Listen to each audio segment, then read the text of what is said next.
औज़ुबिल्लाहिमिनश्शैतानिर्रजीम बिस्मिल्लाहिर्रहमानिर्रहीम। बेटा मैं हूँ आपका टीचर M.A. रज़ा और आप लोग हैं मेरे सामने इंटर पार्ट 1 के बच्चे। बेटा आज हम एक सवाल कर रहे हैं इक्तिबास की तशरीह। तो ये टोटल 15 नंबर का सवाल है बेटा, और 15 नंबर का सवाल हमने हल कैसे करना है उसको देख लीजिए। इसकी टोटल लेंथ 3 पेज है। देखिए बेटा, एक पेज है, ये दूसरा पेज है और ये तीसरा पेज है। अब इसको हल करने का तरीका देखें।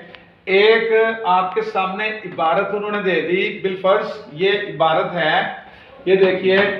इस इबारत को हमने गौर से पढ़ा और सबसे पहले हमने लिखा सबक का उन्वान। ये सबक का उन्वान हमने लिखा और आगे सामने निशान लगा दिए 2 डॉट्स, इसका मतलब निस्बत। ठीक है, उन्वान है हमारा अपनी मदद आप, ये चैप्टर का नाम है उन्वान। मुसन्निफ इसका कौन है, हमने गौर किया, 2 डॉट्स लगाए, सर सैयद अहमद खान। ये हमारा 1 नंबर और ये हमारा 2 नंबर। 2 नंबर का सवाल फिलहाल हमने हल किया बेटा। उसके बाद हम लिखेंगे सियाको सबाक। सियाको सबाक टोटल जो है वो 12 से 15 लाइंस पे मुश्तमिल होना चाहिए। अब आप ये समझें कि सियाको सबाक है क्या चीज। बेटा इधर आए वापस। ये जो तशरीह हमें उन्होंने दी थी, इक्तिबास दिया था या पैराग्राफ दिया था, वो छोटा सा है। अब इस पैराग्राफ को हमने सियाको सबाक में डिस्कस नहीं करना, बल्कि इससे पहले की 5-6 बातें और इसके बाद की 5-6 बातें हमने लिख देनी है। इसे हम सियाको सबाक कहते हैं।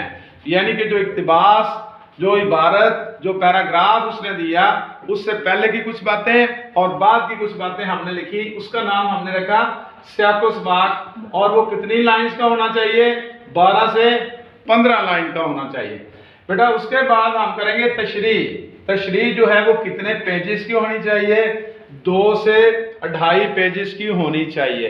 ये देखें, ये आधा पेज ये वाला हमने यूज किया, 1 पेज हमने ये वाला यूज किया और 1 पेज हमने ये वाला यूज किया।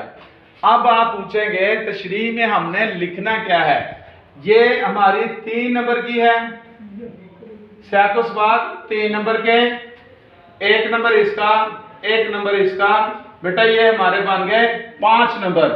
हमारी तशरीह बाकी जो बचेगी वो 10 नंबर की होगी। तशरीह हम 2.5 पेजेस की लिखेंगे और उसमें हमने लिखना क्या है, जितनी चैप्टर्स की अहम बातें हैं वो सारे हमने इसमें लिख देनी है। इसके अलावा इस चैप्टर से रिलेटेड चीजें, मसलन हवाला जात, जिसको हम आप लोग कोटेशंस भी बोलते हैं, वो हवाला जात हम बाद में किसी अगले लेक्चर में आपको सिखाएंगे कि इस चैप्टर के लिए कौन कौन से हवाला जात आप लिख सकते हैं, मजीद अच्छी हो जाएगी। इसके साथ ही अपने टीचर M.A. रज़ा को इजाजत दीजिए। अल्लाह हाफिज।